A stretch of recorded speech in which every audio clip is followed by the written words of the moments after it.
Why biracial women pandering to black women? No one doubts that some biracial women, for whatever reasons, try to pander and appease dark-skinned black women, even when this behavior does not benefit biracial women in the long run, in economic, social, political, cultural, and emotional terms, as are the cases of Paula Patton, Halle Berry, Mariah Carey, and Thandie Newton, biracial women who self-identify as black even though they have a white parent.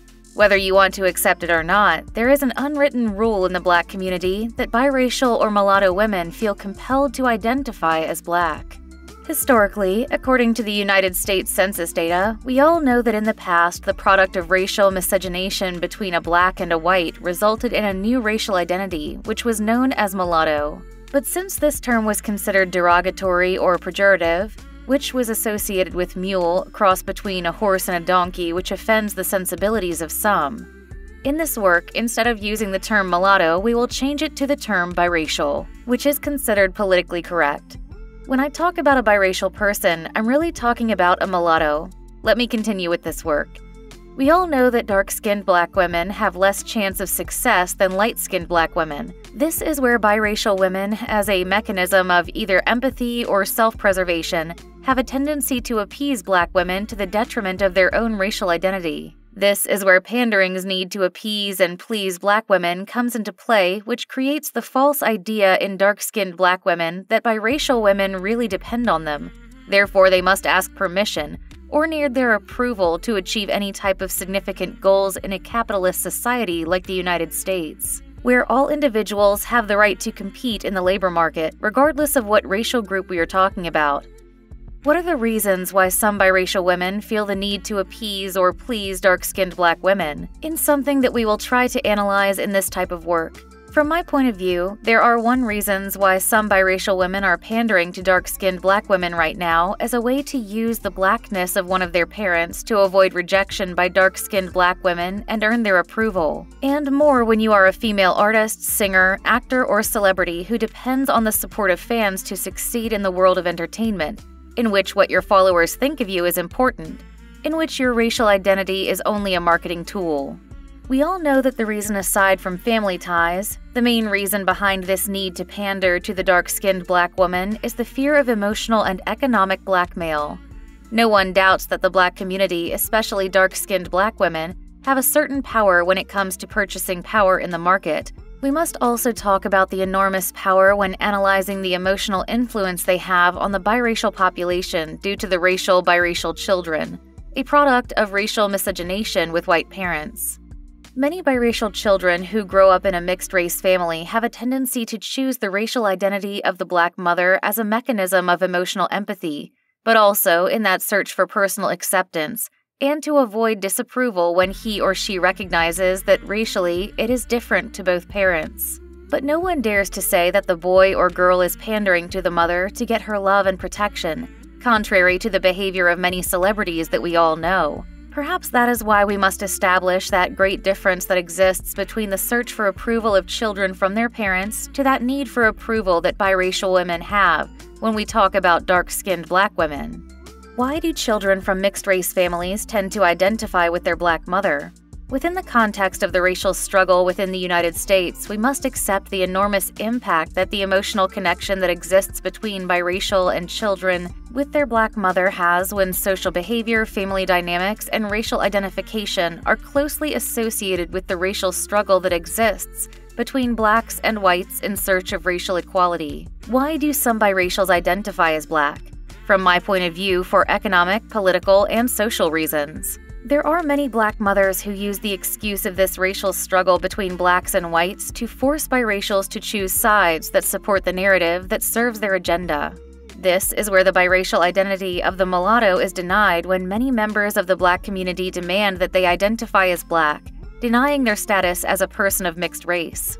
As a way to force biracials to identify as black, the emotional blackmail of some black mothers and political activists is an unfair, immoral, and inhumane tactic used to force biracials to accept that they are black.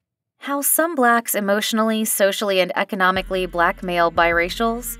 Biracials think they are better than blacks. They suffer from self-hatred. Biracial think they are white. Biracial cannot be trusted. Biracials are black when it suits them. Biracials hate being black are some of the phrases, expressions, prejudices, and false beliefs most used to force biracial to accept they are black. Many mixed-race artists, movie actors, writers, politicians, models, singers, and television figures have the idea that the only way they can be successful in the United States is by self-identifying as black. As a way to appease the negative reaction, economic boycott, blackmail, social intimidation, and personal denigration or rejection that can occur if they self-identify as biracial, even if they have a white parent. The reality is that many biracials are afraid to identify as such in a nation where the one-drop blood rule is applied to everyone of African descent. There are many biracial who, as a result of fear of emotional but also economic blackmail, tend to self-identify as black as a way of appeasing the anger and rejection of black people. Black activists who have the false belief that the implementation of the rule of one drop of blood to the detriment of the mulattoes is the best option to the racial inequality that exists between blacks and whites, they are simply fooling themselves. When you force someone to accept a reality that only exists in your mind, emotional and financial blackmail has its limitations, something that some black activists don't want to understand when it comes to human behavior. One thing is when someone voluntarily joins in favor of a cause, and another thing is when they are forced to join a cause involuntarily. Right now, there are many famous figures in film, television, politics, and artists who self-identify as black, simply to not lose the support of blacks, who use emotional and economic blackmail as a mechanism to keep the biracial by their side in the fight for racial equality in America. From my point of view, fear of emotional and financial blackmail is not the best way to win a social struggle, no matter how fair the struggle appears to be.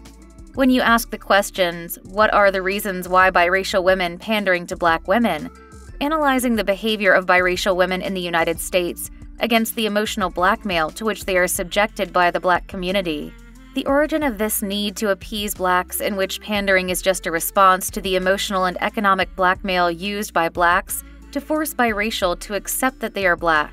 Something that dark-skinned black women and men must understand: when you force someone to accept that someone considers unfair or threaten their own individual integrity, it is much more difficult to achieve the goals of racial equality that you are seeking in a racially divided society between blacks and whites, where biracials do not exist on their own voices or are not taken into account.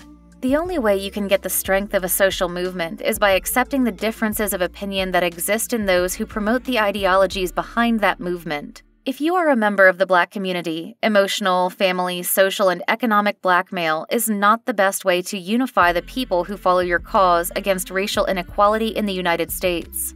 Just as blacks should not use blackmail, misinformation, and prejudice against biracials to support their cause, I also do not believe that biracials should be pandering blacks as a mechanism to reduce the fear associated with emotional and economic blackmail used by blacks, which is a dishonest way to deal with possible loss of support in a racially divided capitalist society like the United States.